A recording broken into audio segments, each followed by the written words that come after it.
Alicia, moving over to your question. Thank you once again for joining us. We are always looking to make use of your wealth of knowledge.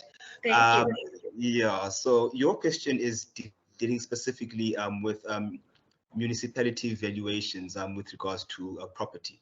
I believe you are dealing with a matter right now currently that is to deal with that. So maybe you can just bring us into your confidence regarding that matter currently specifically, and more so specific areas of property such as garages. So maybe you can have a conversation about the hows and the whys of that. And then maybe in closing off, you can give us some golden nuggets as opposed to what people should be looking out for during this period, as this topic has been on the news quite a lot lately. So yeah. Okay, thank you. So the major thing with conveyancing is when you do a transfer, you work with the council. You need to get a rates clearance certificate to say that all rates and taxes are up to date. So for the rates and taxes, the rates that you pay each month on your account is based off a valuation. So the council usually they do a valuation. It's approximately every 5 years or so. I can be mistaken, where they basically send out people to do valuation on the properties. They check the size of the property, the area, all that, and that is how they base your rates that you pay every month. That's how they calculate it from your valuation. So a normal earth, yes, but we have now an issue with the sectional title. So when it gets to sectional titles, you have the unit, it's registered as a section. Sometimes you get an exclusive use area. That is a garage, a carport, a garden, stuff like that. That's exclusively to your unit that you can use, but it's not necessarily registered as a section. So the issue that we have now currently actually is a garage is registered as a section. So it's a 19 square meter unit, even though it's actually a garage. So we received the rates clearance figures. It showed on the rates figures that the garage is valued at 760,000 Rand. Now, if you look at the rates figures received for the dwelling itself, the other unit, it was valued at 750,000 Rand, which means that the garage is actually 10,000 Rand more than the unit, which doesn't make sense at all. So we did dispute that because obviously because the rates figures is based off of the valuation, it showed the rates figures, if I recall correctly, at 13,000 Rand. It's not, there is arrears, there is interest because it's obviously also calculated on your size, but 13,000 Rand is extreme for a garage. So we now went back to the council and said to them, listen, this is a problem. We need to get a rates clearance certificate for this unit, but it's impossible for it to be 13,000 Rand. So now they actually asked us to complete the application form to dispute the valuation because they cannot just amend it from their side. Obviously, there's two different departments. It's the rates department that you have and the departments that do the valuation, and they need to talk to each other right now. So we applied. Now we need to wait for them to come back. The issue with this is it's the council. I cannot say how long this is going to take.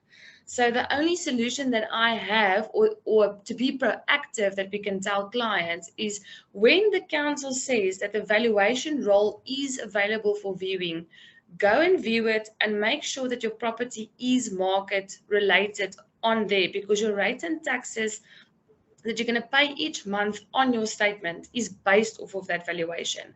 So instead of us disputing it now when we're trying to transfer your property, rather when the valuation roll comes out every 5 years or so, just check that it is actually in line with what your property should be valued at. Okay. Yeah, thank you. Thank you very, very much, Alicia. That really does cover us for that part of the question. And just perhaps just to finish off, so if somebody is looking to come to Bruno Simao attorneys and have a consultation with you regarding this type of matter, the municipal property valuations, what type of paperwork would you request them that, look, if you're going to be requiring our services with this, please make sure that you put together this type of paperwork with regards to the property and yourself as the owner, or whatsoever else would you be requiring for them to actually produce or provide for you in order for you to be able to assist them? I must say the first step would be to, I would need the municipal account. That's the first thing, so I can see it looks in line. But the best would also be to approach a estate agent and see that it is actually in line. And the other sense, it's also a municipal query. So I can try and guide the client to it, but the first thing would be the municipal account. And then I can try and get you to the correct person to dispute this. But it is a dispute that you will have to take to the council itself. But I'm more than willing to assist the client if they bring me that information.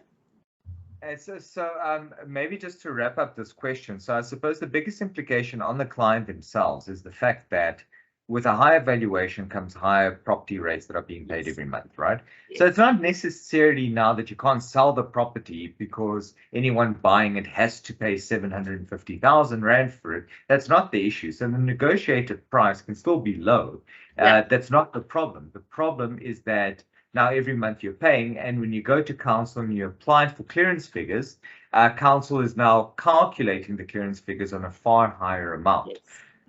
So when we're speaking about properties to this value, it might not be as significant, but as soon as properties start getting like very high value, you're looking at buildings or whatever the case is, it's very important to kind of make sure that the valuation's right, isn't it? The thing is, it's good to mention actually that with this client, the purchase price for both units, even though the one unit is a garage, but it's registered as a unit, the purchase price is actually 710,000 Rand.